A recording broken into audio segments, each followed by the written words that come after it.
नमस्कार. चला तर आज बनवूया आपण खमंग चकल्या.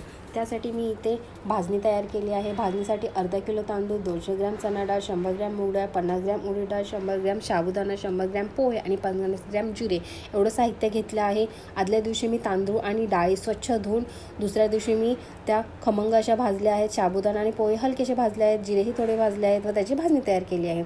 इथे मी भाजणी घेतली आहे, हे मापून घेतलं आहे. मी 7 डब्बे 1 किलोमध्ये बसत आहे. मी 60 डब्बे मी इथे पीठ घेतलं आहे. त्याच्यामध्ये 7 छोटे चमचे आपले कडकडीत तेल टाकलं आहे त्या पिठामध्ये आणि छान ते पीठ मिक्स करून घेतलं आहे.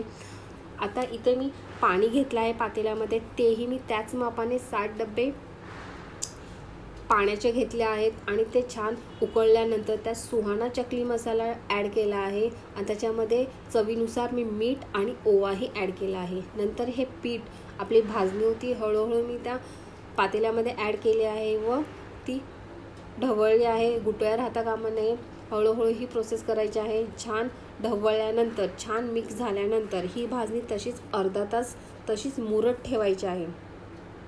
हे अर्धा तास मुरल्यानंतर छान अशी मऊ अशी भाजणी काढून घ्यायची परातीमध्ये. आपल्या साच्यामध्ये जेवढं पीठ बसेल तेवढंच घ्यायचं आहे. गरम पाण्याचा हात घेऊन ते छान असं मळायचं आहे, साच्यामध्ये भरायचं आहे आणि अशा चकल्या पाडून घ्यायच्या आहेत. हे बघा चकल्या आपल्या किती छान काटेरी पडतात.